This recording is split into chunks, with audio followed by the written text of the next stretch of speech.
Greetings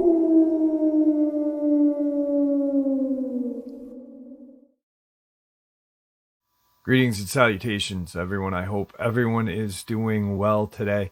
Today, I have an amazing couple of interviews. Two family members want to share their experiences that they've had together and apart on the same family property.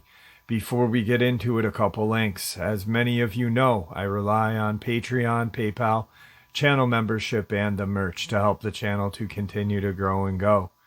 Links to Patreon, PayPal, and channel membership is in the description below. Merch displayed directly under the video. Also, Dogman Frightening Encounters, Volume 1 through 3, the audiobook versions. They were written and researched by Tom Lyons, narrated and produced by me, Jeff Nadolny. Those audiobooks are available on Audible, Amazon, and iTunes, links to which are also in the description as well. And finally, last but definitely not least, if you'd really like to help support the channel to continue to grow and go, simply subscribe. It does not cost you a cent. Click the like button, takes half a second. If you don't want to miss out on any of the informative uploads I put out daily, click that bell icon, and folks, please leave a comment. Why? Well, because these things really do help the channel to continue to grow and go. And yes, folks, they definitely do matter. Now, everyone, I have taken far too much of your time. Let's jump in to today's upload, shall we? All right, everybody. Tonight, I have a subscriber and friend, now a new friend, that I am super excited to introduce you all to. I was on TikTok the other day, and I was checking some stuff out, and I heard my name mentioned, so I watched this person's video rather quickly, and she had some very interesting stuff to say about an area that I am fascinated with, southwestern Virginia. Her name's Brooke. Brooke, how are you? I'm doing great. How are you? I'm very good. Thank you for coming on today and taking some time out of your evening to share with us. Yes, it's absolutely a pleasure. I'm looking forward to this. So I heard, I was just scrolling through, and you were actually talking about your dad, and you were talking about Dogman, and you had mentioned my channel and a couple of other ones. And I reached out to you, and I was like, she's got some amazing information to share, old world kind of Virginia, Appalachia experiences and stories of the woods. And your whole family, it seems, you've not shared all of your experiences or any with me except what I've heard on TikTok. So I guess I don't know where you want to start. You want to start with where it all started for your family, or how you Yeah, were introduced to Dogman? yeah, that would probably be the best, is starting with my little brother. All right. Now, everybody, I'm going to link Brooke's TikTok in the description below so you guys can check her out and support her. She's a wonderful person. I've just chatted with her for about an hour. Please go over and give her some support. Let's start with your brother's experience. So, I think I should say, like, to this day, my brother does not go to the bathroom alone. We have like a rickety old bathroom window that we didn't have a curtain for. We never felt the need to have a curtain for it because, you got to think there's only like 3, 4 neighbors within walking distance, whole families type deal. So like, it's not very common to have somebody like walk up on your property, Right. So we never really felt the need to cover our windows. It was not really something that we thought of. And I don't know verbatim truly what happened. I do know that my brother, he was going to take a bath alone. Usually, like, he would either like take a bath with his brother or something like that, just get it out of the way, get it done.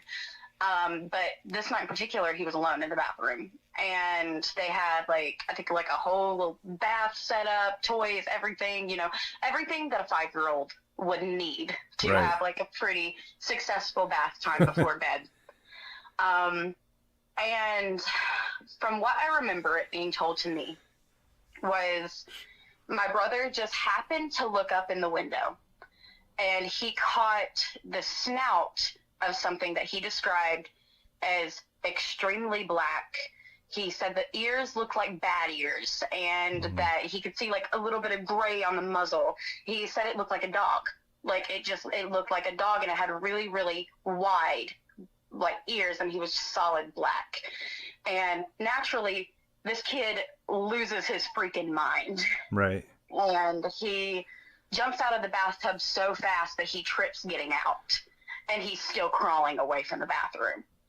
He's trying to get away so fast. And this kid was probably inconsolable for 2-3 hours. Wow. He couldn't even get out really what he had seen. But, like, my family knew that he had to have seen something. Like, children don't freak out quite that badly. Right. You know what I'm saying? So... How high was that window from the ground? So I'm sitting at about 5'1". So it was about to my neck. Okay. So I'd say about, like, anywhere from, like, 4'9" to about 5 foot. Okay. Off the ground. So not that far, but enough, enough that like a dog shouldn't be able to look in the window without it being a very big dog. Exactly. And we don't have that. I mean, we have dogs in the area, of course, but like none that come on our property. I mean, I think no, I'm telling you wrong. I thought we had a pit bull at that point, but we got a pit bull not too long after that. So like we had a dog across the road that would come over on occasion, but not before our dogs started, like not before we got our dogs. Okay.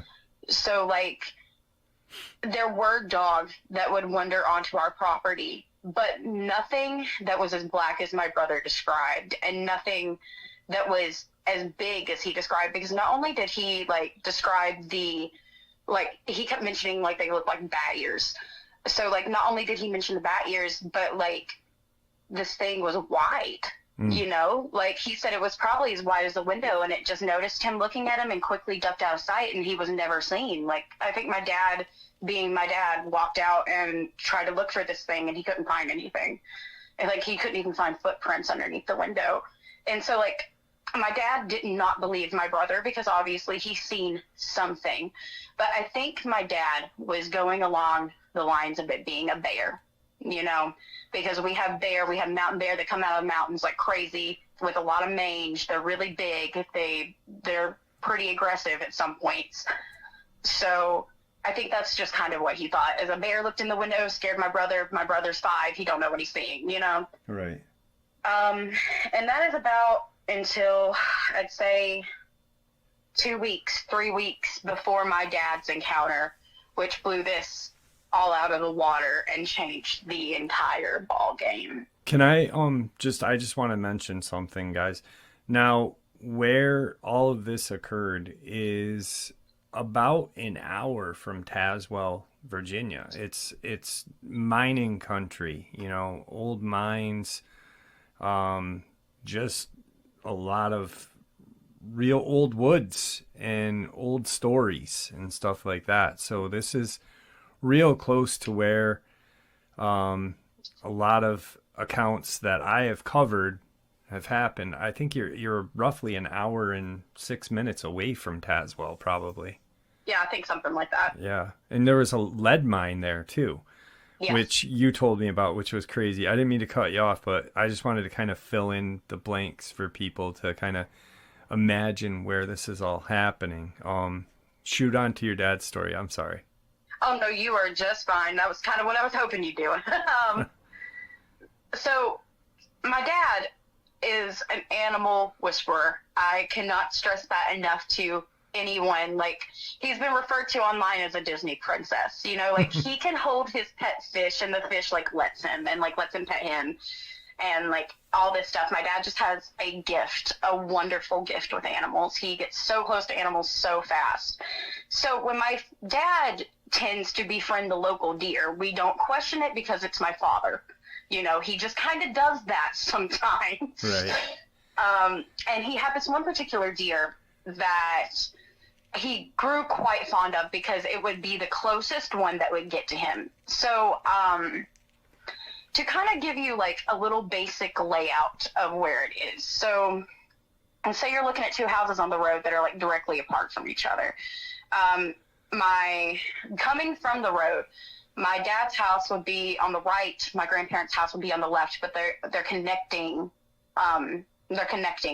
areas, like connecting lawns. That would be a better way to put it. And we have right behind us, not sure quite how many acres, but we have like a good amount of land and woods directly behind us, and it's completely covered in wheat fields, and just it gets really, really pretty in the summer, really barren during the winter. It's genuinely such a gorgeous area. And leading up into the field, there was like a really big red tractor, kind of like, imagine like an old-timey tractor, but not quite like as old as like an old international crank, kind of? Yeah. Okay. Yeah, kind of. Not quite that old, but old enough that where like you can look at it and be like, oh, that's an old tractor, you know? Right. And we had an old cop car that my dad had bought. And then we had my grandpa's truck, and and at the time of the story, the cop car was directly in front of the wood pile, and the wood pile was probably 100, 200 yards from the house. Well, my grandparents' house, excuse me. And this deer would always come about to where the tractor would be and would always eat apples, because we had an apple tree like directly beside of the garage. And my dad is a dad, and he loves the garage. He always goes to the garage, and he does whatever he does. He's in there for hours on end, you know.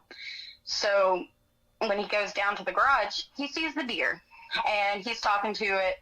He's like, oh, you're such a pretty girl, you know, like, you're so pretty. What are you doing here? And my dad admitted that he had a really weird feeling that, like, he didn't quite know how to describe it. It was just one of those feelings where, like, something was off, but not dangerous, if you've ever been in that type of situation. Yeah. And so he goes down to the garage. He does whatever he's doing for probably he said it was either about 2 or 3 hours. Like, it was long enough that, like, this deer should have passed on by this point in time. At least, like, went somewhere else in the field. Right. That type of deal. And so he comes out of the garage, and he's going back to the house, and he notices the deer is still there. And he finds this really odd, as I feel a lot of people would. And he kind of walks a little bit closer to it and is like, what are you still doing here? You know? And at about this time, this thing, well, he looks at it, he's like, what are you? Because he realizes this thing is a bit too big to be a deer. Okay. And about that time, this thing gets onto its stomach and climbs in behind the cop car. Now, this freaks my dad out. Like GI crawls, kind of? Yeah, kind of like on all fours type deal, but on the stomach. Okay. And climbs in behind the cop car. And this immediately freaks my dad out. He pulls out his pistol, and because he's my dad, he walks towards the cop car. And he gets to about where this thing, you know, climbed in behind it. He looks around. He doesn't see anything. Okay? He starts circling around this cop car, looking for whatever just climbed in behind the cop car. And he can't find it. And at about that time, he got this really, really bad feeling. He was like, turn around. Just turn around, turn around, turn around now. And he turned around, and there was a wood pile. Had he had taken, like, one more step backwards, he would have fell backwards. And at that point, you know, you're dealing with something that, like, he had no idea what he was looking at.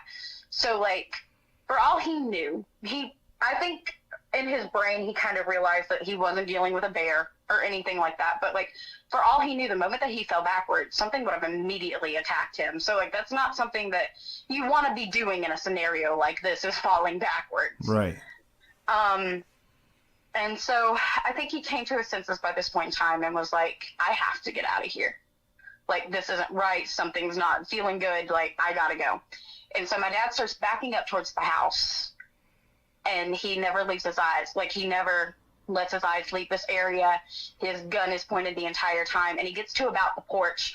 And at that point, like, there's a million things going on in my dad's brain, but the one thing that he kept pushing is, if this thing is smart, it's going to wait until it thinks he is well gone, well in the house, probably freaking out, you know, and then it's going to leave.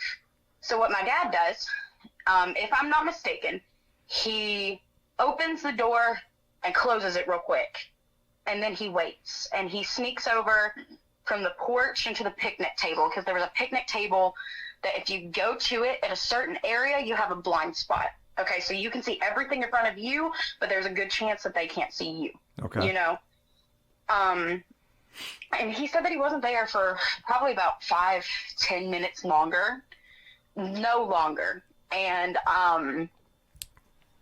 this thing took off from right where the cop car was. So, like, it's like this thing was playing Mary, like a ring around the rosy with my dad. Right. Because it fully came up and took off over the hill on all fours, right where my dad was, like not even 5 minutes prior. And then it got to about the top of the hill, and I can't remember if my dad said it was a full moon, but I'm pretty sure it was a brighter night. And at about this time, my dad has no idea what he's looking at, and it stands on its hind legs. And he said that it was blacker than black. He's seen the same shape of ears that my brother had seen. And he said that, like, he's seen some colors that, like, he didn't know if it was, like, the moon shining off the fur or anything like that, but he saw, like, a few, like, different shades of color in the fur. And it just walked down into the wood line, and it was not seen after that. Wow. So it was almost nighttime when he when he was down at the garage. Yeah. Okay, yeah, that's like, why he kind of mistaken the deer as, or the creature as a deer. Yeah. Because there was all he was seeing was the figure of it. Yeah. Okay. Wow. He just kind of on first glance thought it was a deer. And you know what, Jeff? After that night, that deer never came back.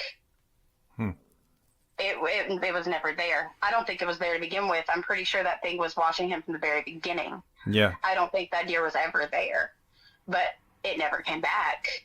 So kind of like the theory that I would come up with my dad on occasion, because, you know, we're talking about this a lot. His fascination with Dogman exploded after that. He told me this was like the one entity, the one cryptid that he did not believe in was the Dogman. Yeah. And then suddenly he's witnessing it. And it caused his fascination, his paranoia even, to flood through the roof and just get so interested in these stories. And just, I think a part of it was he didn't feel so alone. Yeah. You know? Yeah.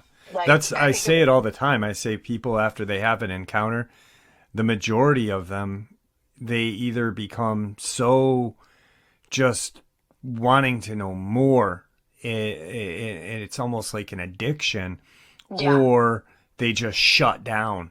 And I'm starting to realize that the majority of it, the people just want to know, you know, they become like, obsessed. what are you saying? Yeah. Yeah. Wow. That's crazy. Honestly, it really is. Like, just kind of the theory that me and my dad came up with is that deer had probably, you know, for all extensive purposes, we'll say that this deer just disappeared, okay?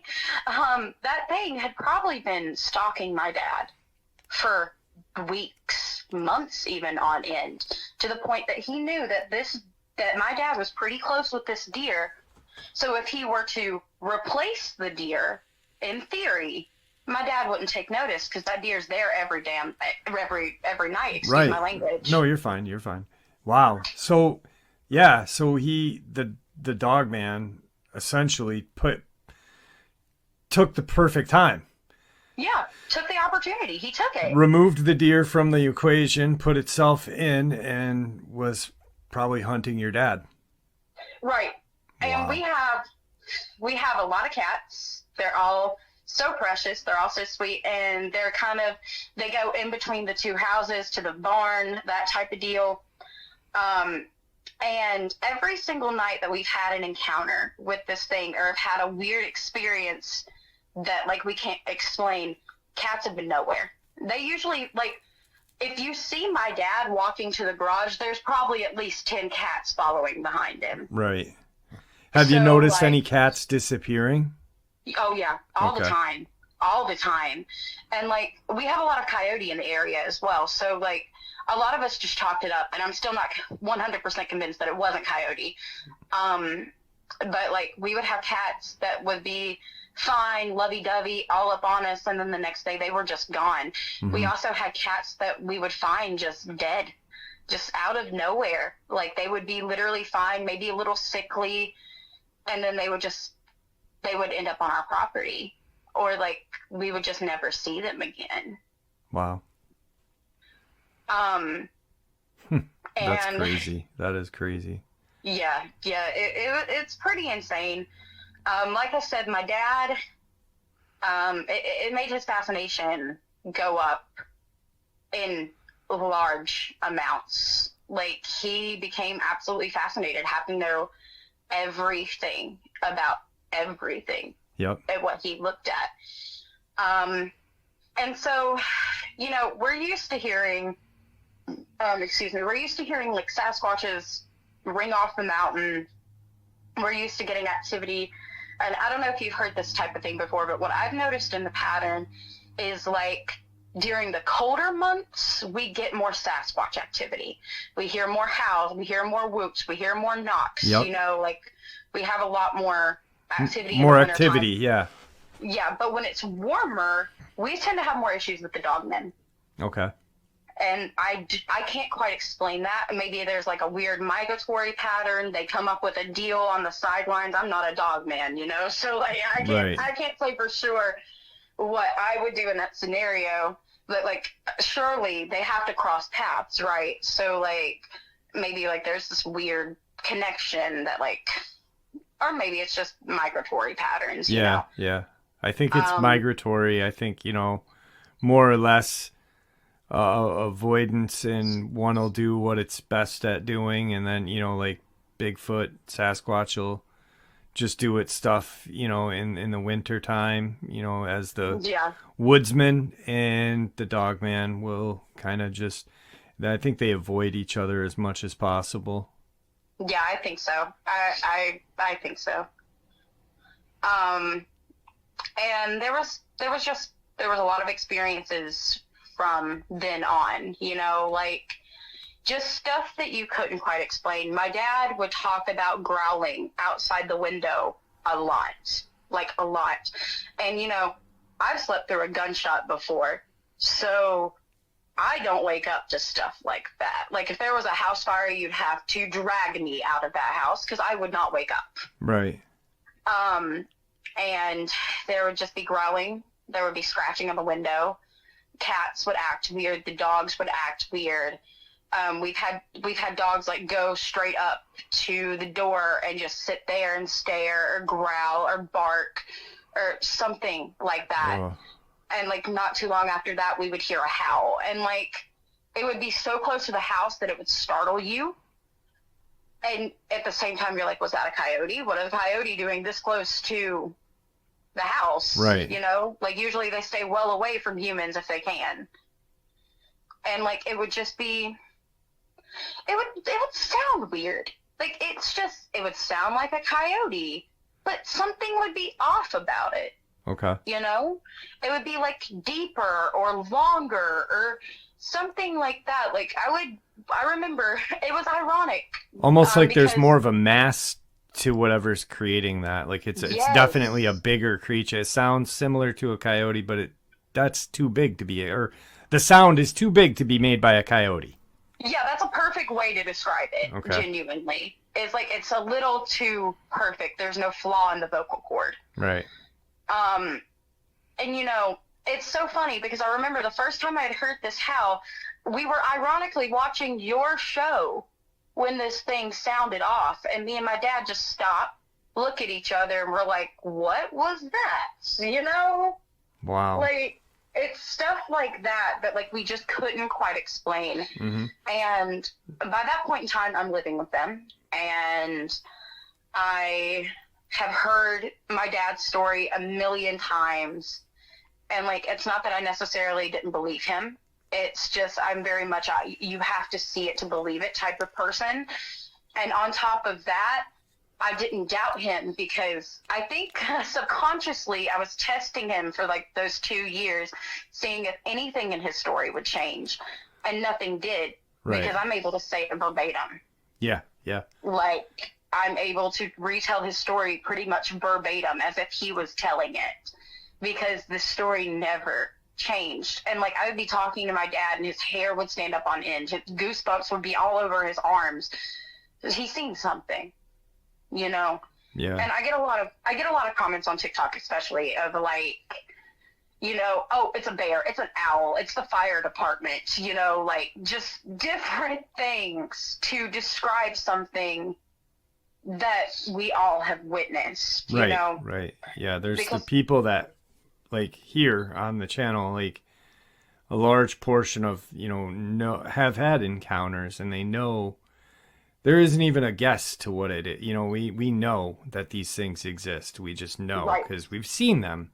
Right. You know, and then there's the people that just listen for entertainment. Right. And, you know, want to hear a scary story that they don't believe that it's real. But those of us who have seen these things know it's real. Mm-hmm. Like, I think there's always, like, the stories that you can tell that may be a little bit fabricated. But then there are others that are too imperfect to be fabricated. Yeah. You know, there's always room for human error in everything. Now, when your dad heard it growling around the home and stuff like that, was it like circling the house? Was it going by windows? Or did it ever mess with your younger brother after that, like at all? Like growl at like his bedroom or anything? So we would hear it a lot at my dad's bedroom window. Okay. But on occasion we would hear it directly underneath the kitchen window, as well as in the living room window as well. So it almost picked your dad out, kind of. Huh? I'm sorry? It kind of picked your dad out. I swear to God, it did. I swear it did. It's like, me and my dad were talking about it literally like the other day, of how I think this creature is so fascinated with my father because my father didn't run away. Mm-hmm. He, in fact, confronted this thing, knowing well that this could be a losing battle, but he didn't care. He's trying to protect his family. He's trying to protect his cats. He's trying to protect everything. I swear my dad takes on a million different difficulties in one go. He is a superhuman of a human being. And I think just the mere idea that something that scary could be targeting his family intrigues him. Mm-hmm. And also makes him very angry. Yeah, absolutely. There's that sense of curiosity that just, you know, when you said, like when you shared about your dad and how he kind of, you know, stood there for a moment on the porch, I recalled at that exact moment, I recalled standing in my encounter while I was standing in front of my friend's car. I was not being brave at all. I was like, what am I looking at? What is going on? You know, this is too strange to be real, but it's actually in front of me. Right. It's like a morbid curiosity, because these are things that nightmares are made of. This is stuff that you tell children to scare them out of going outside at night. Yes, like, exactly. This isn't supposed to be reality. Yep. Wow. And I think that's the most interesting part about it, for me at the very least, is like I said, these are things that nightmares are made of. These are things that scare children, scare grown adults. And then there's the occasional adult like me that goes to sleep listening to these types of stories, you know? Yep. but it's always going to affect somebody in a completely different way. And I think for my dad, it affected him in the way that he was so intrigued by this creature that, like he said, it's not that I want to see it again. It's just that I want to see it again. Yeah. You know? Almost where, like a second, just kind of have that second view or second opinion or whatever. You know, I've seen it once, but I need to see this thing again. Yeah. Yeah, for sure. And like, after my brother experienced what he did, after my dad experienced what he did, that just started 3, almost 4 years of just straight stalking from this thing. Like, it became a reality. Like, I would make jokes on the way home. Like, I would always have to be on the phone with somebody as I was driving home at night. Just in case I seen this thing, I wouldn't be alone, you know? Like, they can't come over to the phone and help me, but, you know, they can hear me scream, and that's confirmation. Right. At least someone knows something. Yeah, somebody knows something happened. And I would always make jokes of being like, oh yeah, it's all fun and games until you see the werewolf in the backyard, you know? Right. And I think I used humor as a really big way to cope with just the simple fact I felt preyed on every single night I would get out of my car.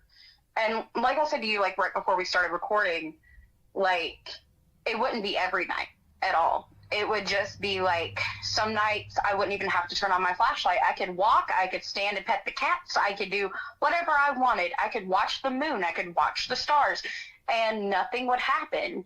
And I would feel completely safe. And then there were other nights where I didn't even have time to turn on my flashlight because I'm booking it to the house that fast. My dad would have to come out on the porch some nights and walk me from my car to the house. He would always be armed. And I had a weird experience in my car shortly before my own encounter, in which I pulled up in the driveway, and after this, I started parking in a completely different area than what I was supposed to. It was to the point my dad got annoyed at me and was like, you need to park there. And I'm like, I don't want to park there.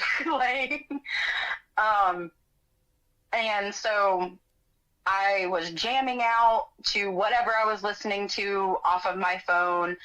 Maybe I was on the phone, something like that. I think I was listening to music, though. And I had just turned the music down. I had just turned my car off, and I heard a deep guttural growl from behind my car. Wow. And I stopped. I immediately started shaking, and I called my dad, and I was like, yeah, you got to come out here. Something's messing with me. Like, something does not want me to get out of this car. Right. And he never seen it, never seen nothing. So it makes me wonder if it was literally just toying with me, because I'm pretty sure these things like to toy with you. Yeah. I'm pretty sure like they like to mess with you a lot. There's some sort of, I don't know if it's almost like an excitement for them. They like to terrorize human beings. It's, you know, like we're humans, like you said, these are what nightmares are made of. And I had discussed once, there's a book that was written by an anthropologist, and he describes like Neanderthal possibly looking like Dogman, and it's scientific. Like, this is a scientist talking about it, but yet he describes how the fear of these things are instilled. Like, we don't even have to watch a werewolf movie as a kid, but we already know, we already envision something like that. And it's like, it's just instilled in our brains throughout history that these things are what stalked our ancestors. Right. I remember reading this one creepypasta. I know it's creepypasta, but I remember reading this one creepypasta that was like, why are humans so afraid of, like, the grotesque? You know, like the sharp fangs, the red eyes, the snarled face. Why did werewolves become an act of mythology and legend? Yeah. You know, like, what was so normalized that is no longer normalized and see as fantasy? Yeah.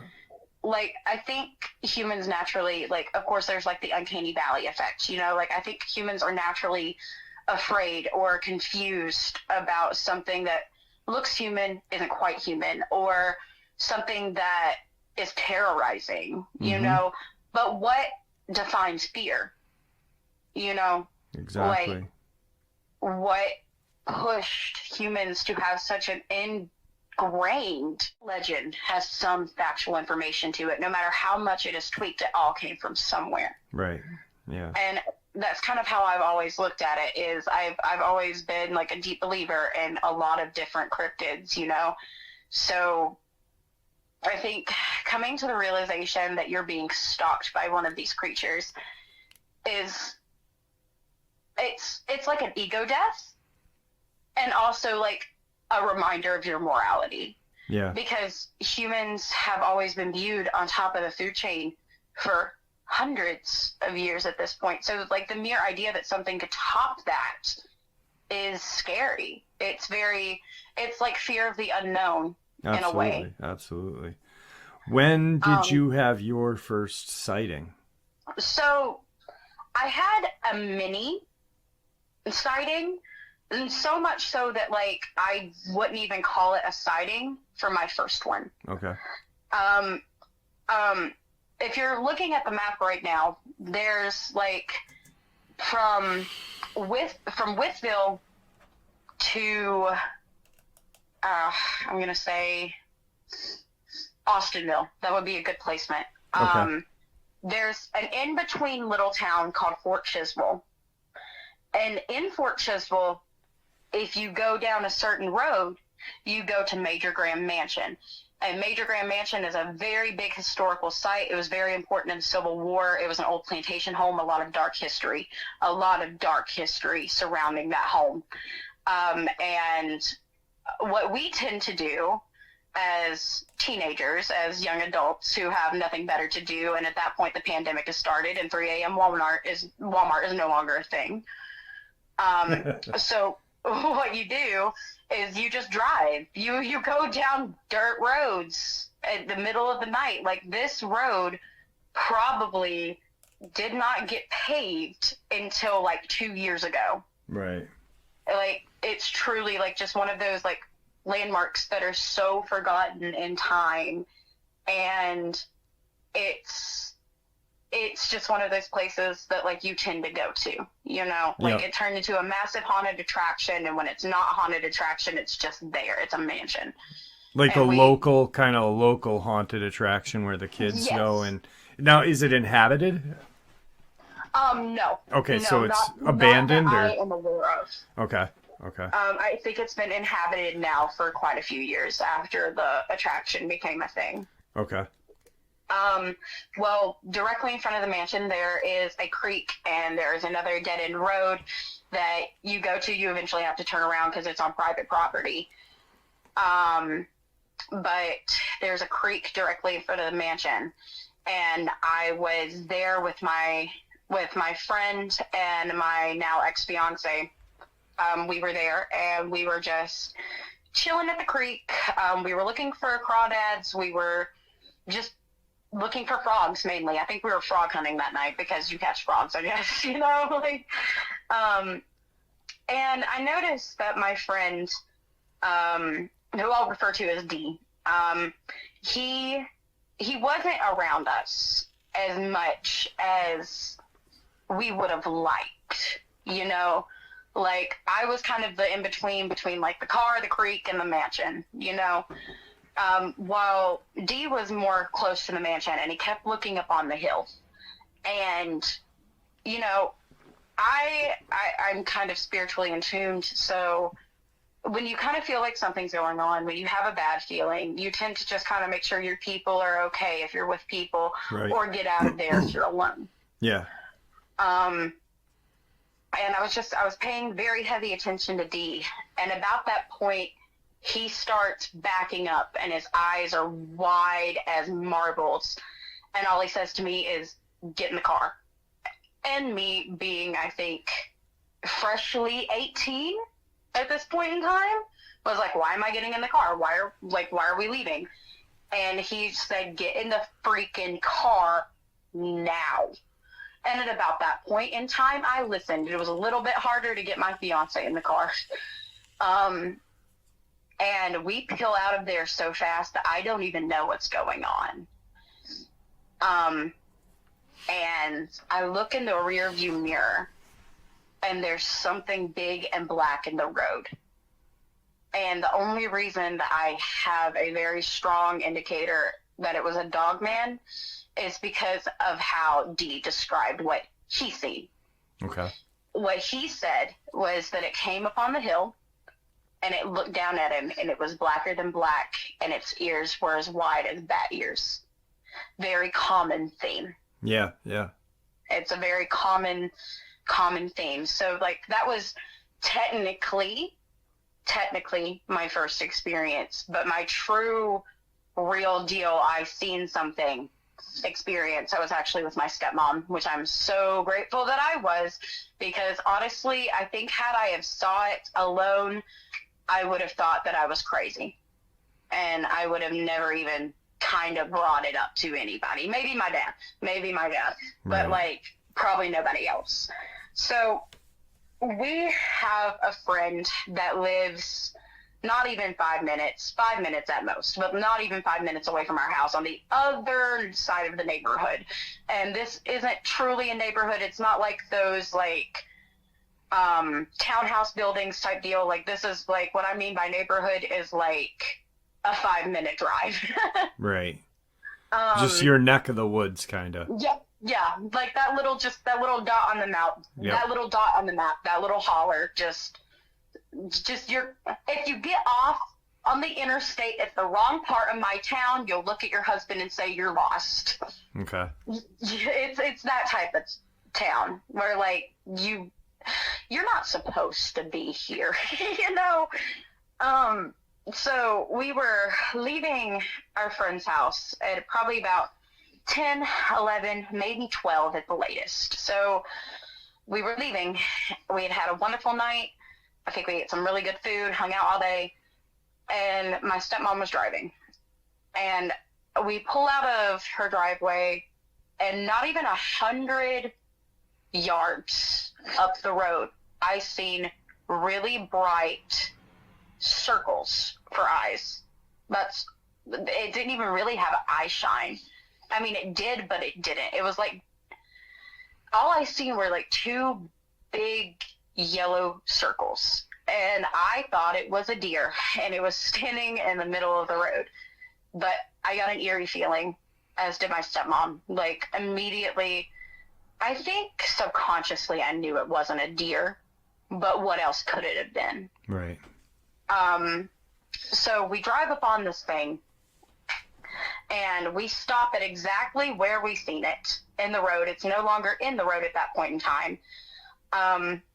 And we stopped directly where we seen it in the road, and I'm looking, so I'm on the passenger side, which I'm on the direct, not even 2 foot away from me, there is an embankment, and on this embankment there's a fence, and it is surrounded in shrubbery, and like, it's an incline, so like, if you're going to be standing to where somebody can see you, you're going to have to be standing downhill and still be tall enough to reach the fence. Okay. So I'm looking, I can't see anything, but then I did, because I think this thing was camouflaging pretty deep, and I think it realized that we couldn't see it, so it wanted to get out of there as quick as possible. The only thing that I can say, if it wasn't a Dogman, it had to have been a horse, and that makes no sense. Yeah, yeah. But, like, it was as big as a horse, and its snout was as long as a horse's mouth. Okay. And it was so black that when the headlights hit it, it was silver. And I think the longer you go after your encounter, the more stuff you start to remember. But at the same time, you're kind of gaslighting yourself. You're like, no, I'm just making this up. Like, yeah, I seen this, but surely I couldn't see this part in it, you know? What I could have swore that I seen was the shape of the ear. I think I've seen, like, teeth, but that part's a little fuzzy. either way, this thing, I seen its mouth, and it easily ranged from like where your corner of your mouth would be, it ended right at like the start of the base of the ear. And I feel like I seen the nostril, and this thing was standing hunched over, and it was still as tall as our truck on that incline behind a fence. And all it did was it turned its face, took one step back, and it was gone. Wow. That's all. That's all it was, is it was gone. Did your stepmom, well, I mean, obviously she probably saw it too, because you're probably sitting there in fear. Oh, yeah. Like, she hit the gas after that, and we spent the entire rest of the drive home cursing. Yeah. Like, we freaked. So whatever that thing was, when you saw it in the road as you're approaching, it jumped the fence and stood in that incline and watched you guys. Yeah, had to have. It had to have blended in too, because I did not see it until it moved backwards. Right. Which is not behavior of a horse. No, definitely not behavior of a horse. I think that horse would have been well gone by the time we approached it. Yeah. Wow. And like, I remember, I feel like I kind of seen it turn its head a little bit, and then we're approaching it, you know, and it's already out of the road by that point in time. So I think it turned its head, realized we were coming, and was like, oh crap, and like ducked into the shrubbery. And then we stopped directly where it was at, and it probably thought we were stupid and stepped away. Wow. Because in all fairness, I think we were being a little stupid that night. Yeah. Wow, that's crazy. I mean, just to see it, know that you guys saw something, and then, I mean, it's kind of hard to deny, because it's there, and then it's jumping. That's just must have baffled both of you, like freaked out, because it's like, whatever this thing was, it's huge. It jumped that and then watched us and then left without really being seen. Yeah, like it took one step back and it was gone. Yeah, it's terrifying. Yeah, like it was genuinely. I've had a couple more encounters since then, but that one stands out in my mind the most, because of one, how close I was, and two, just it knew we were looking at it. Mm-hmm. Like, it had to have seen us in that truck. It had to have seen every detail. Yeah, because it's like, looking down at you. It has night vision, yeah, you know? Yeah, absolutely. I had to see every single detail, probably see the look on our faces, and that part scares me the most. Because directly after that encounter, we had like constant howls, growls, scratching, dogs acting weird, cats disappearing for probably a good month. Mm. And like, you got to think, this was 5 minutes up the road. So it makes me think, like, what if that thing stopped us? Or, you know, it can smell, it's a predator. It can smell really, really well. So it probably maybe tracked our scent all the way back to our house. Or the scarier thought, it's the one that's been stalking us all along. Yeah. And that it was just, it's always stood out in my mind, because, you know, you experience things like this, and your first immediate thought is, it was something else. It's something different. But when you have another person with you, it's like a whole different ballgame, because you're looking at them, they're looking at you, they're easily just as scared as you are. So what are you looking at? Right. And it was wild. We would have some of the wildest nights where we would get the craziest activity, and then some nights we would just be able to sit in the picnic table and like smoke a cigarette or something and have a good night. That's insane. I'm sorry? I just said that's insane. Yeah. I have a friend who we went to Washington, D.C. as a day trip, and it's easily like a 6-hour drive. So I made it home at about 3:00 that morning, and I'm in my house. I'm safe. I'm telling them about my trip to DC. I'm bringing back food. I think I had like Waffle House or something like that. And meanwhile, my friend is pulling out of the driveway, and she looks into the cornfield, which is directly adjacent, directly diagonal from our house. And she sees the exact same thing that I had just described to her, because I told her my dad's story that night. She's seen the exact same thing that I had described to her, ducking down away from her into the cornfield.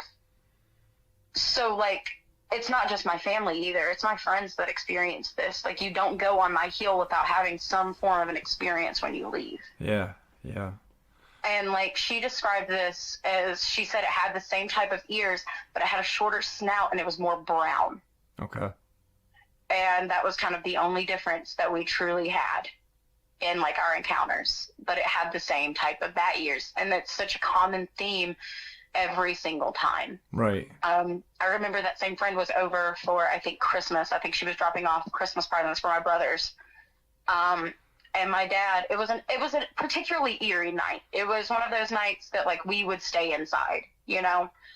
And my dad, I think, wanted to spook her a little bit and was like, hey, let's walk out into the field, you know?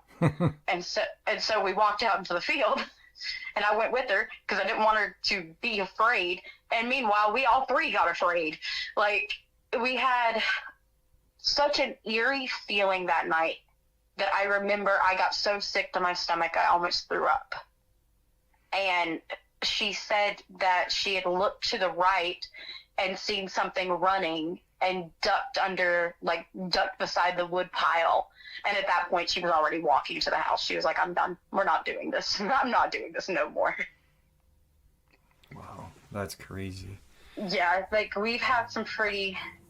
like I said, like, it's really hard to sit here and say this is something fake. Yeah, this never happened, when you're having multiple people experience the same thing. The same type of growling and scratching would be outside of my granny's window. Yeah, I was just gonna bring that up. On your TikTok, you had mentioned on a video that I had scanned through your grandmother and a white thing. That's what I caught. I didn't hear the whole thing because I was actually looking for your dad's experience. And funny enough, my oldest daughter listened to your dad's because she found it, but I didn't. Oh, that's cool. So, I was wondering how you were able to find me. Yeah. So, what is the experience that your grandmother or you had mentioned about this white thing? What is that all?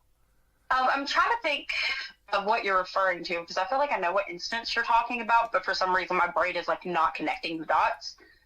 I will tell you, she had the same type of growling and scratching outside of her window. Okay. But this was, like, for years before the initial encounter with my brother.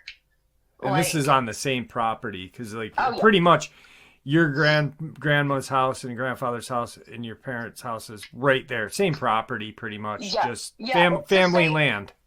Yeah, it's same property, different houses, and we have a family graveyard in the back. Oh, there's a graveyard. Yeah, we have a graveyard. Oh, that's interesting. Yeah. I say that because dogmen are said to be attracted to graveyards. Well, you know what? That's probably why he's here. That's crazy. I didn't know that. Yeah. Yeah. It would explain why he would keep coming back if he wasn't fascinated in us. Wow. But I think I remember what you're talking about. Yeah. I don't know if it was your grandmother or if it was an older woman. I just had scanned through because I had heard I was looking for a video clip. And I'm not good with TikTok, so I was like kind of just scrolling or swiping, and I saw you and you were talking about I saw Appalachian and Dogman, and I was like, ooh, what's this? So I started listening to you, and then you had mentioned my channel, and then I clicked on your icon to see what else you were going to talk about, and I was like, okay, what is she going to mention here? And you had said something about a white thing, and I was like, what's this? That's what caught me. I don't know. I didn't. I started scrolling more, so I didn't. Right. My granny had experienced like white figures running by the window a lot. And she would also like see stuff like that in the distance, where like it'd be just out of range of eyesight, but you could tell something's there. And she would get so scared that like she wouldn't really give too much info into it. She would just say that there was always like this white figure that was at her bedroom window, always on the same nights that like there would be growling underneath the window. Oh, wow. Okay. And like it would only be then. It would never be any other time. Okay. Huh. My grandpa and my dad went to the woods, and they were chopping down, I think they were getting like lumber, something like that. We have a wood stove, so we run completely by wood. Right. So you have to constantly have like a wood pile. So they were probably chopping down like an old tree or something like that, like something easy. And while they were there, I think it managed to piss something off, because it's growling, it's making noises, it's snapping branches, and it's really like scaring the crap out of both of them all at the same time. And the day, ironically, that I went viral on TikTok with my Dogman encounters, they had another experience in which something had ran behind the truck and started like bothering the cars. Okay. And stuff like that. But that's about the extent that I know of that encounter. And there's so much. The thing that got you viral on TikTok was the howl that you shared. Yes. Where did you capture that? Can you tell us about that? Yes. It was March 2021. It was probably at about easily 11 to 1 o'clock in the morning. And me and my dad, whenever there was a lot of activity out, we would always run outside to try to hear it, because it always fascinated us. And it was just a really quick bonding experience, you know? So the night in question, the dogs had been going crazy through the neighborhood. They were howling, they were barking, they were snarling, they were going insane. And coyotes were yelling at some point during the night, and then they just like abruptly stopped. And at about that point, the first howl started. And then me and him are giddy. I caught it on camera. I'm sitting here saying, God, I hope that picked up on camera. Like, I'm excited. And then about that time, a second howls off. And it sounds, I don't know if it's like, the closer it sounds, the farther away it is, or vice versa. I'm not sure which one. Right. But it sounded a little bit closer at that point in time. And then me and my dad, I think, are about to go inside by that point in time. And we're happy, we're excited, we're ready to listen to the footage. And a third howl goes off, which is the loudest one. It's the longest one. And you can hear every single vocal cord just ringing off. And the way that our community is like we're right next to a bridge where the New River runs. Okay. And it was easily down that gorge, like down that bluff, close to the New River. Wow. That's crazy. It really was. It was so cool, though. I'm sure. I think, like, I had been experiencing this for, like, over a year at that point in time. So, like, when I hear these things, I'm like, yo, that's so cool. Right. While another person would be freaked out. Yeah, absolutely. I mean, I would be really stoked to hear something like that, you know? Like, but then the person that doesn't have this fascination would be like, what was that? You know, get really nervous and this and that. But yeah, that's amazing.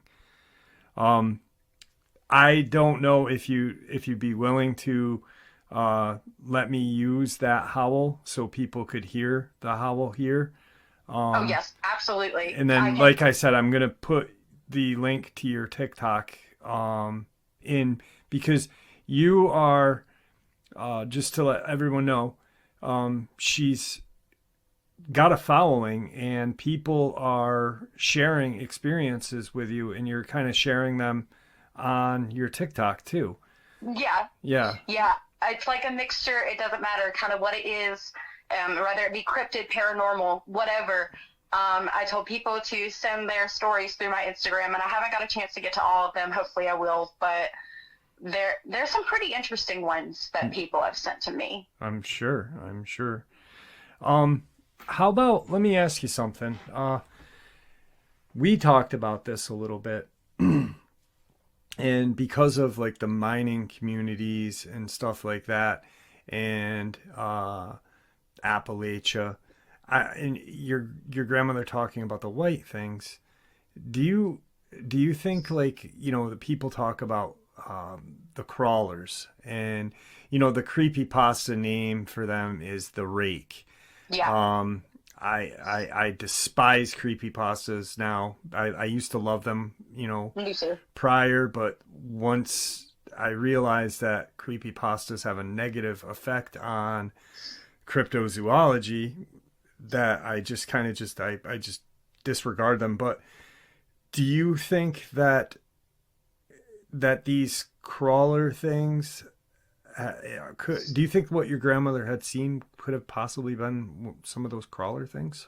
I'm gonna be honest with you. I thought about it. Hmm. I really did because we have a neighbor that's currently dealing with them. Okay. So I've thought about it. I don't know. I really don't. I'm going to be completely honest with you. I think there's a very high possibility of it because, like I said, we have a neighbor that's currently dealing with not only a Dogman, but dealing with a crawler as well. And I feel like combining the two are very scary. Yeah, yeah, most definitely. Um, so I think that it's very possible because it's unlike anything that we have experienced. But it obviously freaks her out, you know? Right. I think I don't know enough about the cryptid. On top of that, I don't know enough about my grandmother's encounter because she's way too scared to really talk about it, to kind of definitively say that, yes, I'm pretty sure that. They're very interesting. And for your neck of the woods, I mean, when I think of Appalachia and the people I've talked to, a lot of my subscribers are from Kentucky, Virginia, West Virginia, Tennessee, a lot of area where there's, old kind of stories that were talked about, like just Yeah. that were, like cryptozoology. People don't talk about Sasquatch like they used to back in the day. Right. So I really think that these things live in the old mines. I think possibly that these crawler things that people see may be mistaken for something we talked about privately, feral people. Yeah. And those things, and I say things because I mean, if you're a feral person and you've lived in the woods for generations, like let's say 7 generations of people, you're eventually just not a person at that point. You know what I mean? Like, Yeah, at that point you're through more animalistic. through like You know how to live off of the land. like interbreeding, and that like the whole kind of animalistic lifestyle Right. has really changed genetic codes and stuff. So Oh yeah, absolutely. I mean, you got to think, like, we'll use snake breeding as just an offhand topic. yeah. Like, let's say you have like a whole new batch of ball pythons that you're trying to breed. You're trying to breed a new morph. Yep. They cull the ones that are aggressive, and they keep the ones that are more human friendly, that are okay with touch, stuff like that. When you think about it in terms of humans, everybody has, I mean, think of like the feral children.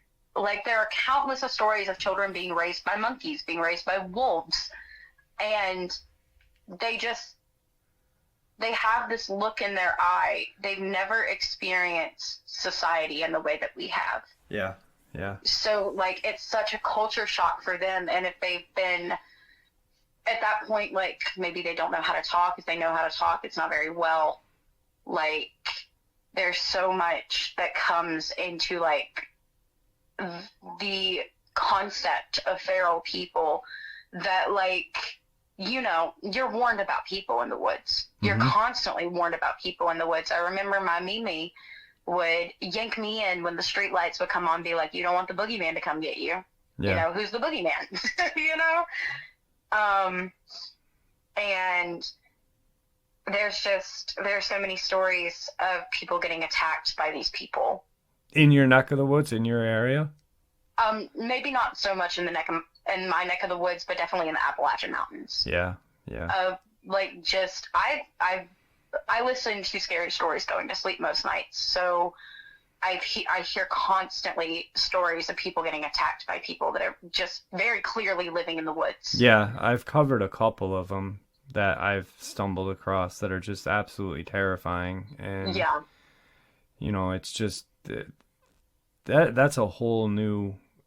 And I like I said, I mean, I think feral person is just a politically correct name, because I don't think they are human at that point. You know what I mean? There is a lot of change going on. Right. It takes a lot of rehabilitation. Yeah. If you're going to make them a quote unquote productive member of society. Right. And you got to think, like, that in itself is trauma. You know, that's a lot of trauma on the brain. That's a lot of trauma on your psyche. So going from, this is such, like, a crude way to put it, but, like, going from eating berries to suddenly having steak dinners amongst, like, hundreds of people at a crowded restaurant on a Saturday night. Like, that's a lot. That's a lot of change. That's a lot of culture shock. Yeah. That these people that is even if they can be rehabilitated. That is even if they can be rehabilitated. I mean, a lot of times exactly, you hear. I had one encounter. A lady reached out to me, and she lived deep, I believe, in Virginia. I've had so many uploads that I don't recall exact locations, but she was driving West Virginia. It was West Virginia, actually. Her driveway was a mile long, and it was full of potholes, and it was dirt. And she got to her trailer, and she saw these feral, whatever, humans. One was carrying an arm, and it ran into the woods. One was carrying an arm, you said? A human arm. Oh, God. And then she had seen, she ended up moving. Her husband was a tractor trailer driver, so she was alone most of the time. And when they ended up moving, they had seen these things in the trees, standing on branches in the woods, watching them. Right. That's why a lot of, like, when it comes to cryptid stories, I cannot remember her name for the life of me, but there's this girl on TikTok that has, like, a podcast said, like, don't look in the trees. Yeah. And it's for that reason. I say that all the time. Or you should look in the trees, actually, to make sure. True. You know? True. Only look if you're brave enough. Yeah, yeah. Because, like, you really don't know what's looking back at you, and you don't know whether it's a mountain lion or a person. Yep. You know, like, you have to be aware of your surroundings in the woods. You have no idea what's watching you. Like, we've had a couple experiences in the woods that have been absolutely terrifying, that we had, you know, it's like those types of situations where, like, you have no business being there, but you're there, so you might as well make the best of it. Mm-hmm. And kind of going off of just everything that happened with the Dogman and everything, once our puppy became old enough to know how to use his legs, he has been running constantly in the woods. And he's been bringing not only his brother, but our Franny, who has Lyme disease, been dragging them all through the woods, and they'll be gone for days. Days. You search these woods, you can't find them. You can't hear them. The woods is quiet. There's not a bird to be heard every single time you step in those woods, and they're there. Yeah. And you cannot find these dogs. You're pretty sure they're never going to come back, and then they come back. A day or two later, they're back. Yeah, and you know what? One day, we couldn't keep them out of the woods. We had no idea why. My dad was mad. He tried to figure out ways to keep these dogs in a confined area to where they could not, we had to take them out to use the bathroom. They could not get out. They could not run. Well, they disappeared for a couple of days, came back, and then we left them in the house that night. And that next morning, there was a deer skull sitting directly on our porch, and we have no idea how it got there. And we've had just bones pop up in our yard. We have no idea how they get there. And we've had a full spine of a deer appear in our yard before. It's stuff that if a deer has passed, has already decomposition, had stuff get on him in the woods, it's that type of bone. Yeah. Where it looks previously undisturbed. Right. So what is it doing on your in porch? Our front yard? Yeah. That's creepy. This should be deep in the woods. Most definitely. Listen, we're coming up on time, and we've talked for a while. I don't want to take up too much of your time, but do me a favor, don't hang up when we end the interview, because I'd like to talk to you for a little bit after. Fine. Now, like I said in the beginning, I'm going to share Brooke's TikTok with everyone. It'll be in the description below. She's got a lot of very interesting stuff going on, and I think you guys will like it. It's going to be in the description below. The howl that we talked about will be at the end of all this. So I want to thank you for coming on. Thank you for sharing your experiences with us. And, hopefully you can talk your dad into coming on and sharing his experience. Let him know that it's not that hard to come on and share. It's pretty easy. So hopefully, yeah, for sure. I really hope that this isn't the last time that we speak. I've really enjoyed this. I don't think it will be. I really enjoyed this, and I have so much more to tell. I'm looking forward to it. Yes, for sure. I'm looking forward to this again. All right. Don't hang up. Thank you for coming on. I appreciate it. And thank you. It was my pleasure. All right. Stay safe. All right. Thank you. All right, everyone. That was an amazing interview. This is the audio clip of Brooke and her dad out in the backyard, and they catch some very, very strange howls. Check it out.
dogs is like, these dogs in this neighborhood goes crazy over anything. Yeah, that's a weird damn howl, whatever it is. The coyotes went off. But other than that, I don't care how cold it is out there. I want to just wait a little, Milla. So some very chilling audio to end Brooke's interview off with. You can hear her and her dad conversating while they're outside recording the audio for what they believe is the Dogman. Now you are going to hear Brooke's dad's side of the experiences that went on. Let's get into that. All right, everyone. Today I have a guest that I've been aware of for about a year, maybe a year and 2-3 months. I had a young woman on the show.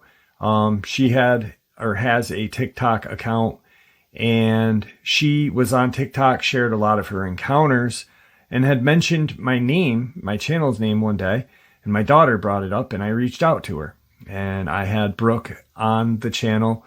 She shared a lot of her experiences, what she had seen, what her family had seen, not a lot of what her family had seen, and then a vocalization that her and her dad caught. Today, I have her dad with us. Her dad's name's Dale, and I'm going to introduce you guys to Dale right now. Dale, how are you? I'm doing good. How are you? I'm well. I am well. Dale and I have had a chance to talk and, get familiar with each other, and get comfortable with each other prior to the interview. And, I know that he's had a lot of stuff, going on where he lives. Now, where exactly, if you don't have to say like an exact, location, but what state and, do you live in? County, if you're comfortable with. It's a little place called Wythe County, Virginia. Okay. All right. And growing up there, when did all of this start for you? Like stories that you heard as a kid. I'll turn the mic over to you at that point right now. And you can kind of fill us in where everything kind of started for you and when you first became aware of Dogman. All right. Well, when I was growing up, my granny would always warn me about our woods and stuff and tell me to stay out of them. That the boogeyman would get you, or the boogers was down in there or whatnot. I just kind of thought it was something she told us as kids.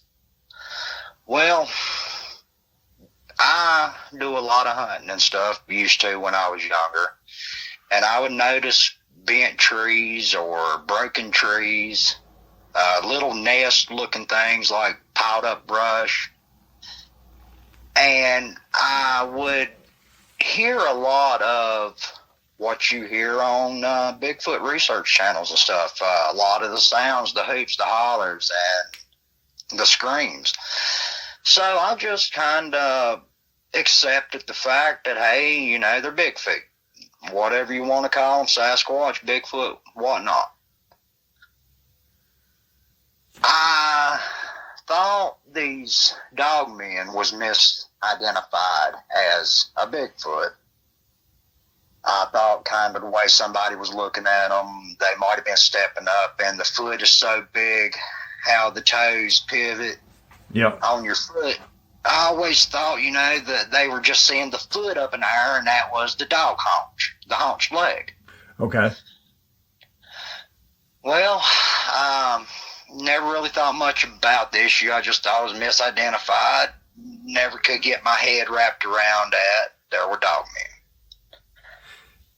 Before we go any further, did you ever see physically a Bigfoot growing up?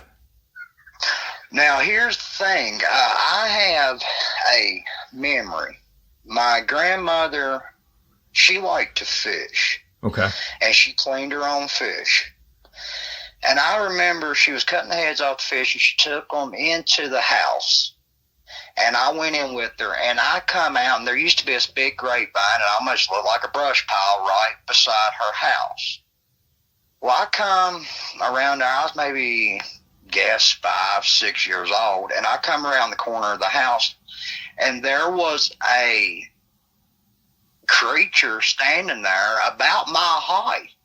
So it would be, maybe 4 foot tall, Right. 4.5 foot tall. Grabbed those fish heads and took off back towards the holler. Wow. What did it look like? Do you vaguely remember what it looked like? It was black and his face was hairy. It was not a Dogman now that I know now. I know that it was a Sasquatch. I seen a little juvenile Bigfoot. That's crazy. But it's one of those memories that is kind of distorted. Okay. I remember getting real upset and running in the house crying and telling my granny there was, and I think I might even called it a booger. There's a booger or something out there. Right. And she come out and there wasn't nothing there, but that's a memory. It's like it's burned into my head. Yeah, yeah. Of my childhood. And she probably believed you because the fish head weren't there. It's not like you're gonna, you know what I mean? Yeah, she the scale, the backbone and everything where she was filleting the fish, all that was gone. The fish heads was gone. And that was just one of these things, that I kind of put out of my head. And it's one of these memories now that I'm an adult at, it's just kind of there. Yeah. Yeah. Wow. That's really intense, I mean, I've had, and I'm sure a lot of us growing up have had those memories, that just stick with us. Something we saw when we were a kid. Like I've had a paranormal thing happen when I was about that age that I will not forget to this day. Right. But I could never imagine being a little guy and seeing a young juvenile dog, man. I'd be right in that same boat crying myself. Right. Yeah. It's definitely different. That's the only way I can describe it. And the whole Dogman thing come about by accident, and I was on up with my wife and my kids. My youngest son was probably about 3. Okay. I was getting him ready for a bath. I'd already put him in the bathtub, got him some toys, got him situated. And I was going back through the house to get the older boy. They're about a year apart. About a year and a half apart, and they take a bath together is what I'm getting at. Right. Well, I got about halfway through the house, and I heard Jason come through there, just wide open, squalling, scared. Wow. And he was describing something, looking at him through the window. He said, Daddy, it had a snout, it had pointy ears, it was black and gray. Now, he was the one that was in the bath, or was he the one that you were getting? No, he was the one that was in the tub. Yeah, because I remember Brooke. I remember Brooke talking about that experience. Yeah, wow. Well, he was already wet. When I say he come out of that bathtub, he came out of the bathtub. He was physically in the tub. Yep. Taking a bath. He was wet. I mean, he come through the house soaking wet, squalling. Wow. So, being dumb, I thought, well, hey, it might have been a coyote. Popped up and looked at him through the window. But what is the odds a coyote would do that? We have a lot of coyote around here. Right, yeah. And I got to thinking to myself, I was like, man, what is the odds a coyote would do that? Well, so I just brushed it off. Kid, he seen something, scared him, shadow, whatnot. About 2 weeks later, that's when I realized what the baby had seen. Because I have a garage down on my property. Build race cars and engines and just do generally, it's a man cave. Right. Well, I had made a couple trips down through our. Long story short, I'd walk down from my house, walk down to the garage. I have a certain deer that would come about every evening, and she would stand about the same place, and I'd talk to her. I would tell her she's pretty and all that, just a little old deer. Well, I had walked down to the garage, stayed in there, fooled around maybe 30 minutes. I come back out. She was still standing there. So I looked at her, and I may have talked to her, may have spoke to her a little bit, and I walked on back up to my house. I went up. I think I went to get me a pack of cigarettes. I got me a pack of cigarettes, come back down, and this is about let's say a 75-yard stretch there between the garage and the house. Okay. I went up there, got me a pack of cigarettes and whatnot, and I come back down through there, and she was still standing there. And it's dark. Yeah. It's dark, right? It was starting to just get dark. Okay. Just dark enough to where you can't really make out what it exactly was. Yep. And I took it as that's my deer's, because I believe it was on its haunches. And this makes sense to you when I tell you what happens. So I walked on by the garage. I paid it some attention. I walked into the garage. I stayed maybe 10, 15 more minutes. And I come back. I was going back up to my house. And I looked at her like, "You still here, girl?" And I stopped dead in my tracks because it was a lit night. The moon was bright. You could see, but not features. Does that make sense? Yep. And some just didn't look right. I seen big, black-looking eyes, and I seen like a little gray in the face. And I stopped dead in my tracks. I turned to it. I took about 2 steps to it. I cocked my head sideways, and I said, "What are you?" About that time, that sucker flowed down like a snake and went down behind an old cop car we've got sitting on the property, down the passenger side of it, from the back, down the passenger side. So I'm like, "Oh, damn, what was that?" So I walked on up to it, because I don't know if I was just dumb or in shock. I did not know what this was. So I leaned up the passenger side, and it was not there. And I sidestepped to the driver's side and leaned up, looked up the driver's side. Nothing was there.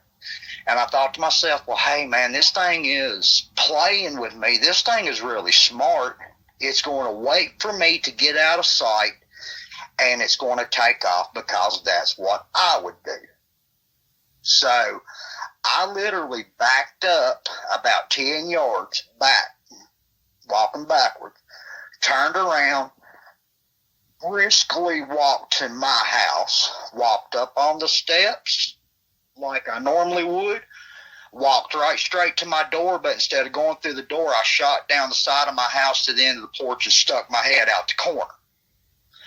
That's when I seen the thing going on all fours right up this little, I guess you call it a little road. It goes right through the middle of our field. I keep mowed to walk, and I'm actually on it just to walk around and talk and be on the property without disturbing the hay. Okay.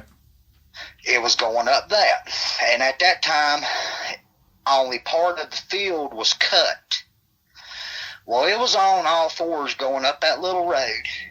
And it looked like it was like 6 to 8 inches off the ground. I could literally see the elbows of the front legs. It was weird how it moved. I could see the tail. The tail looked as long as it.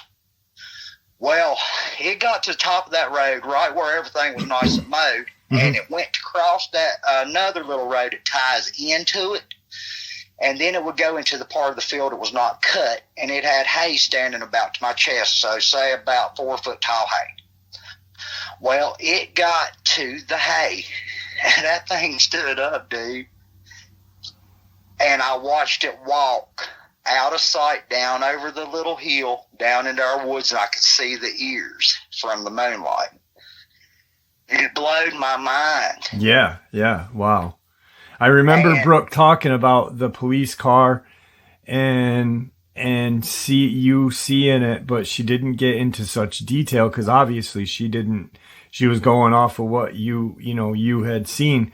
When it stood up, how high above the hayfield was it? I'd say this critter was about 6 foot tall, not counting his ears. Okay. He wasn't what you would call lanky, but his mass matched his body, if that makes sense. Okay. Stocky, pretty stocky. Yeah, I say it'd be kind of built like how a greyhound would be, lean, but you know what I'm saying? Yep, muscular but lean, like you said, lean. Yeah. Right. And big barrel chest, kinda, you know what I'm saying? Yes, sir. Yep. But I will say, well, I missed a part there. When I was leaning up the cop car, looking up the passenger side, I kept feeling like something was behind me. So I turned around, and there's a wood pile there. And that's all it was there. There was a wood pile, but I felt like something was behind me. And then I thought to myself, well, you just exposed your back to whatever this is at the car.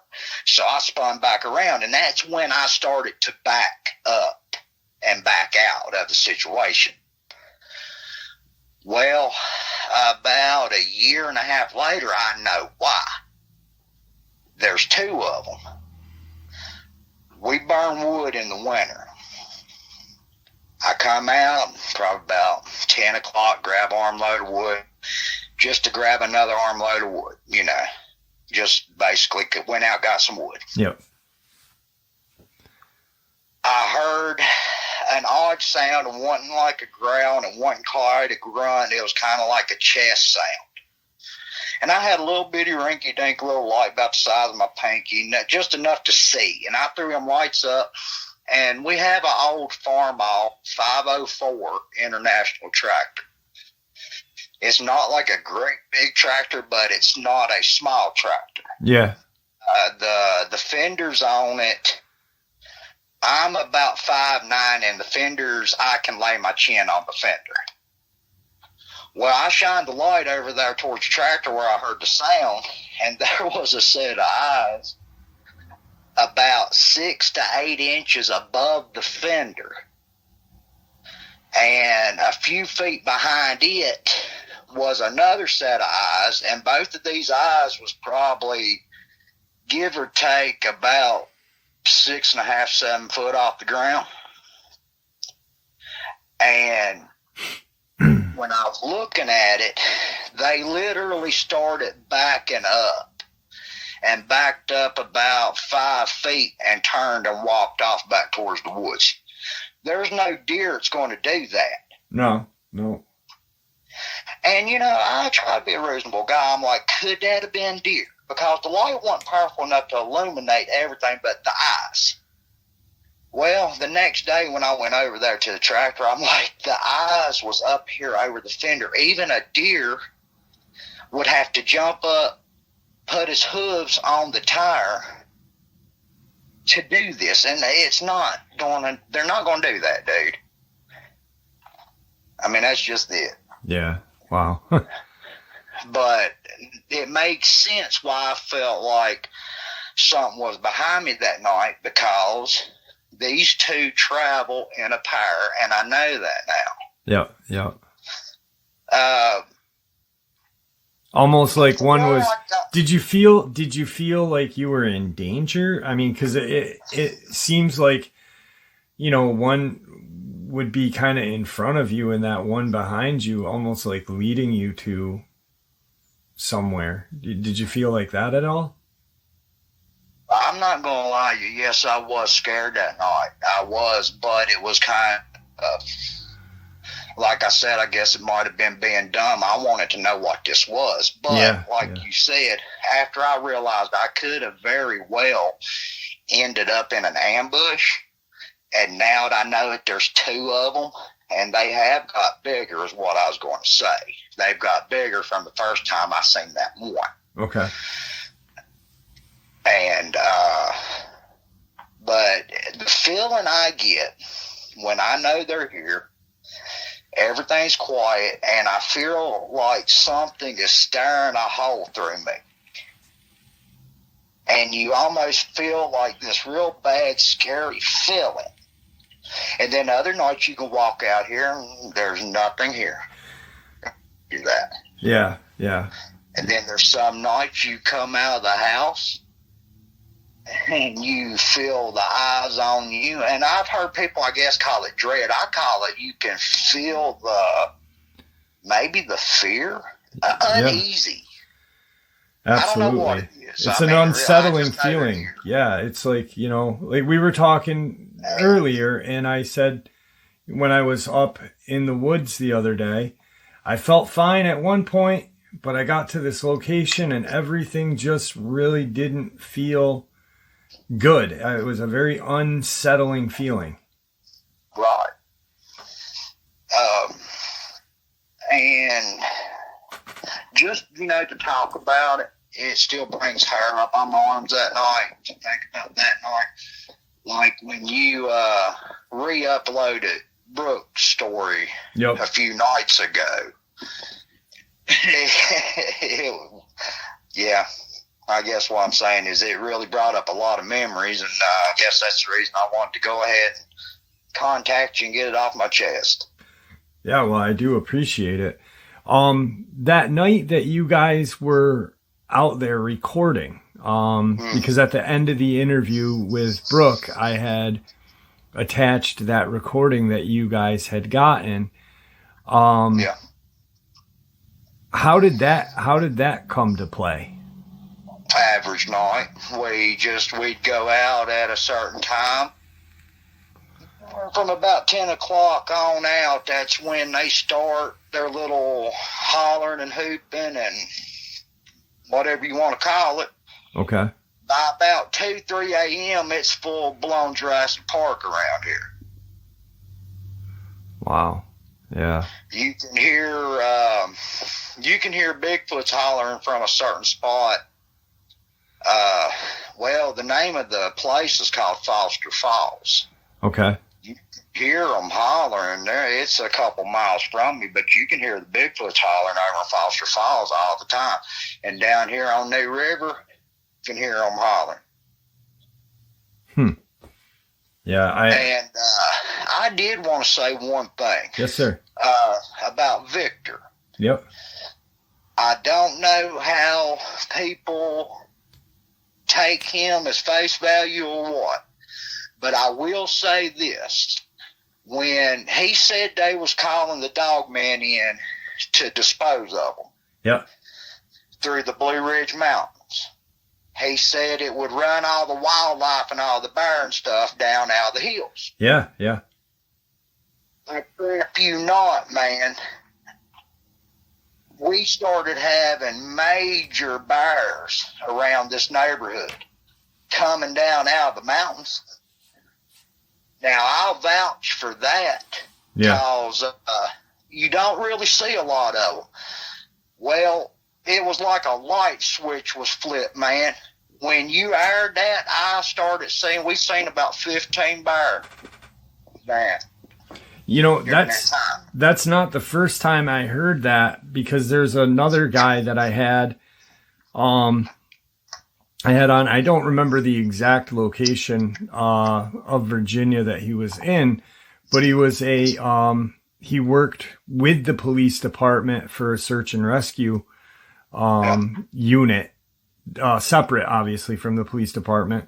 And he had talked exactly about what you just said there. You know when these things are around because the animals that you know are in the woods up on the hills, you know they're up there, but you don't see them. When they start coming down, something's up.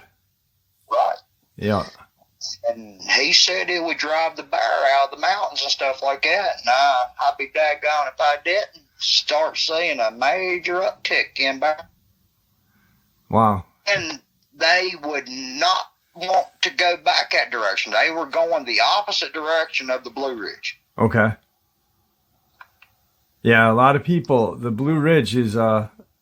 notorious hotspot for these things. And I don't like using that word hotspot because I think they travel.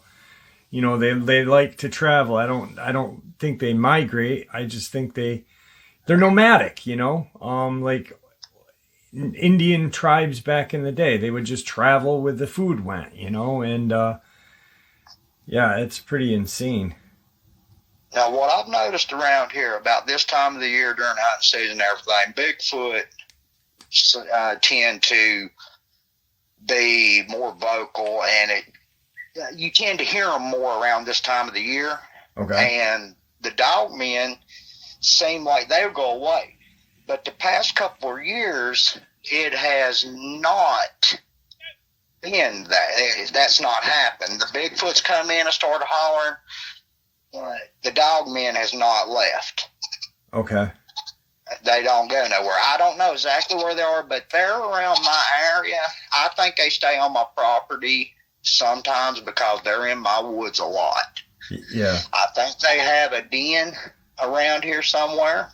I think it's on the back side of the cliff, right? Runs right beside New River Trail, right beside New River. Okay. There's a big rock cliff back here, eat up with caves. And we also have what's called the lead mines around here. It's just a whole mining town over in like Austinville. They had the lead mines. Yeah, and they definitely like tunnels everywhere around here. There's plenty of places for them to live. Yeah, plenty of food, plenty of water, plenty of places to, hide out or live. Have you ever seen them? Now, when we were talking, you said you've had a lot of coyote in the area. Obviously, like when your son was in the bath and you thought, oh, maybe it was a coyote. Have you ever seen them travel with the coyote, or at night, like when you said it was like Jurassic Park and you could hear them, all the vocal? You could definitely hear different sounds in coyote pack. Sometimes it sounds like a coyote, but a little bit bigger, but a little bit, just beefier. Okay. And then sometimes you'll hear coyotes letting a rip something will holler out, and they'll shut up. Huh. And the dogs in the neighborhood will go off. But it's not uncommon for something to chime in with the normal coyotes that you can tell it just isn't right. Right. Right. You can feel that kind of off-putting. You can hear it. Something's not, what a coyote sounds like, especially if you've lived on your land as long as you have, and you're used to the coyote, and then you hear something different. You're like, that's not a coyote. That's something else. And you can definitely tell between the Bigfoot and that. Yeah, that's crazy. Crazy. You had mentioned, we were talking about Tazewell and stuff, and you kind of laid or gave a lot of what DJ said. You gave it a foundation of credence, because you had heard one of the encounters he had shared directly from the source before I even shared it. Yep. I'm not sure who the fellow's name was, but the encounter here in like Sylvatus. Yep. That's right up the road from me. I'd heard about the hunter who had the dog man take the turkey from him, come out, took the turkey, took off. And if I'm not mistaken, they had also had a horse attacked up there. Yep. And I'm pretty sure I know where they're at, just past the quarry.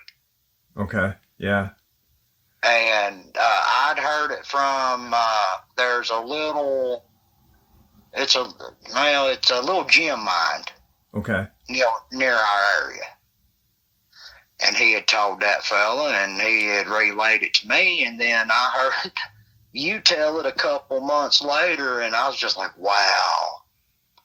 But I know exactly where all it happened. The way he described the area, I know exactly where they're at. What road they're talking about, it goes up in that mountain and everything. Yeah. The main highway goes right in between their goes right through the middle of their property. That's incredible. Now, you the town you live in and the folk that you know, like when you had said your grandma warned you about, the booger, and I had mentioned what the old timers used to call, and they'd say catamount and stuff like that. Growing up, did you hear a lot of people talk about these things, whether it be the Bigfoot or the Dogman or whatnot? Was there a lot of... Just my grandmother, she would always say those strange things about there's things down in them woods, or there's boogers down in them woods, the boogeyman will get you. Just my grandmother. Okay. All right. When the Bigfoot started hollering real good around here, there was a few people talking down at one of the local stores that used to be down the road here. And there was a little bit of talk, people talking about hearing them over in Foster Falls all the time. Okay. And other than that, no, that's about it. Because you feel about half backwards talking about it. Right, yeah. And there's only a few people I actually talk or feel comfortable enough to even tell my story. And just be honest with you, like I said, I like how you do things, and I wanted to share with you. Well, I appreciate that. I really do. You got my daughter good, man, so. Yeah, I had a great time talking with Brooke. She's a great person. Before we end the upload or interview, I wanted to ask you, you had mentioned, and you don't need to mention names or anything. Obviously, you know how I do things because you listen to the show. But you have a buddy who doesn't like going out at night. Can you share a little bit about what he saw, what occurred for him not to be? And then that was in your vicinity as well, right? Yeah, sure. That's just right down the road a click from me. Basically, it's the same story. He grew up knowing there was big feet, knowing that he had a booger running around there. They'd seen him. They hear him holler all the time. He says he's pretty sure he knows where he holds up at. He just grew accustomed to it, kind of like I did. Yeah. Well, he had encounter with one of these walking wolves one night, and he mentioned its eyes was red. Now, that's where mine won. Mine had kind of like almost like a babyish blue with a gray tint to them under the moonlight. Okay. Now, he said this one screeches and screams and hollers at him, growls at him, and has red eyes. I'm like, well, buddy, that's a Dogman. He said, I don't know what it is, but I don't go outside after night. It's kind of rattled him. Yeah. And one thing about this area that other boy touched on, like I said, I'm pretty sure he's from my same town here. Men around here is built different, and it takes a lot to rattle them. Yep. Now, I guess it's like your other average places. You got your good guys, you got your bad guys, and then you've got people still living the old way and tough as nails. And when things rattle people like this, you don't play with them. You don't want to go hunting these things. Yeah. Because I can promise you, you're not hunting them. No, most definitely not. In them woods. Yeah, most definitely but, not. I mean, as far as that, he had an experience with one, and it keeps him hemmed up at nighttime. Once it starts getting dark, he folds up. Me, I've got to keep a watch on my property. I've got to keep a watch on my livestock. I've got no choice. I have to go out at night. Right. Yeah. That's what Brooke said. I don't play with them. I'm aware. I don't play with them. That's all I can say. Yep. Have you lost livestock at all? I've lost a few. I've lost cats. I've lost ducks. And I've went extra precaution now. They're under lock and key, all of them. Pretty heavy-duty built little coops here. It would take something to really crack it. They could crack them, no problem, but you know what I'm saying. by the time it cracks a coop, I should be there. Yeah. Yeah, it's a little more heavy duty than the average coop. Yeah, you got chicken houses made out of 2x6s. Yeah. Stuff like that. Yeah. I mean, 4x4s for corner posts. Yeah, you're going to hear something trying to get into that. Yeah, right. And, I mean, this is just a drop in the bucket. There's stuff that goes on. I probably forgot more stuff than I can tell you. I've lived with it so long, like the growls and thumping on the house and everything I took as a Bigfoot behavior before I was aware of these. Yeah, we were talking about the complete misidentification that you had, thinking that was, thinking of Dogman was a Bigfoot. And, like I had said, Coonbo Baker said the same thing. He had to go back years and realize what he saw. But that's real. I like what you said about not going to hunt these things because you aren't the hunter, and you learned firsthand that one night where you thought you saw that, and then you realized there was another one behind you. They're that tactical and that intelligent that they can, move without you knowing and lead you into a trap. I think these things can see in the dark. Yep. I think they can see in the dark as good as we see in the day. Yeah. Because I've heard them bust through these woods at night, and I'd like to see the man that could take off running through my woods at a full sprint for more than 5 yards without hitting something and knocking himself out. Right. Or going through a brush pile. There's just so many things that has happened that me and you could probably talk for 2 days. Wow. And like tree breaks, I've got a pretty good picture that I'd like to show you one day. Yeah, I'd love to see some stuff if you don't mind. I'm pretty sure it's a Bigfoot, but I think I have a picture of one. And you don't have to put none of that in or nothing like that, but yeah. That sounds great. That's awesome. Listen, I had a blast talking with you. I'm glad, it was great because I really wanted to share Brooke's experience again. Because like I said in the beginning of the video, I thought it would get a lot more views than it did the first time I put it out. Actually, the second time I shared it, it got more views than the first time. Right. And she shared a lot of information with us. And I just, right when you said about your son being in the bath, it was just, a flood of just, wow, I can't, it just really a great, because he was terrified, she really said, and that the video, or not the video, the audio of you and Brooke when you guys recorded that night was just, you can hear you guys talking, and it was so intense. I might include that clip with this upload. But it was great talking with you. I appreciate talking. I appreciate you taking time out of your day to share this with us. I know you went outside and went up the hill just to get away from your animals because you're worried about them making noise.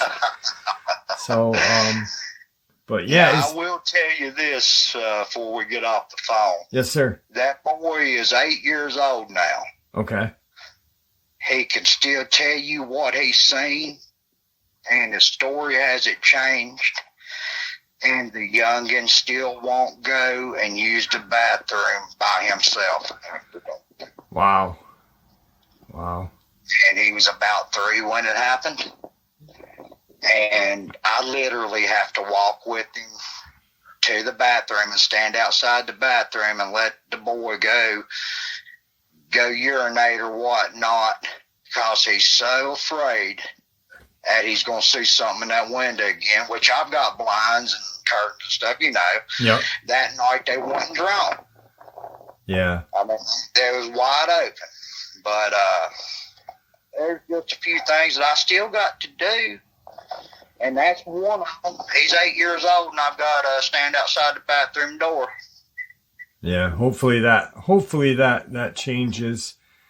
You know, maybe talk with him a little bit, let him know about, you know, what these things are, and, you know, that chances are he might not, you know, he might not ever see one in the bathroom window again, but if he does, that he's, you know, at least he's inside and he's safe, you know, as safe as he can be. But yeah, that's sad, that poor little guy. I can't, it really bothers me when kids get messed up because of these things. I don't like that. And you know, my two boys are aware of them. They know they are a fact of life. Now, I don't hide it from which, you know, how do you hide something from someone that's already seen something? Yeah. And you're going to convince them they're not real. That's like me telling you didn't see that. Yep. That's what the government does to us. That's exactly what the government tries to do to us on a daily basis, that these things don't exist. These things don't exist. You'd be just in, you know, just what the government is doing to us, you'd be doing to your kids. So you might as well, exactly right. You can't hide something that they've seen and they know exists, and they, you know, I'm sure they've heard you talk about it. Yeah, just keep them informed. You know, that's the safest thing that you can do. I'll call their bluff and let them meet one. Hey, man, I've enjoyed it. Yeah. Do me a favor. Don't hang up. I'm going to hit the end button on this, but I want to talk to you for a minute before we end this. Is there anything that you'd like to say to the audience before we do end, though? Just don't play with them. Yeah. Sound advice. Hang on 1 second, and I'll talk to you for a second before you hang up. All right, man.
Something was out here there.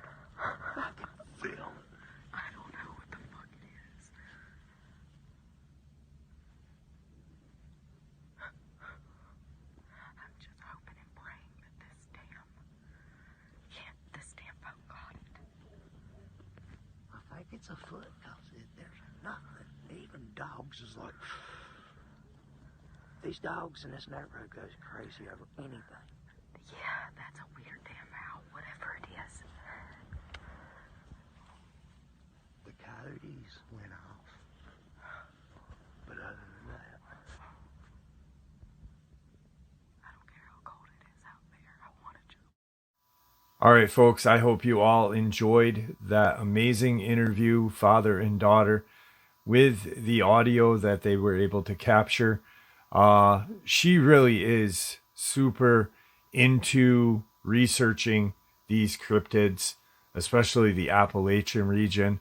And I've said it before, there are people that once they have an encounter, they shy away, or they are just full bore deep diving into it. And she has dove deep.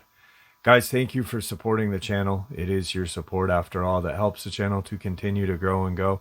And honestly, what gives people a chance and a place to share their experiences and theories judgment-free, just treated with the respect we all deserve. Thank you. Stay safe, happy, healthy, and ever vigilant, keeping an eye on our children, pets, family, and friends. These creatures are real. They are out there and dangerous. Share this information with those you love and care about, and it may just help save their lives someday. Until next time, never stop asking questions. Never stop searching for the truth. God bless.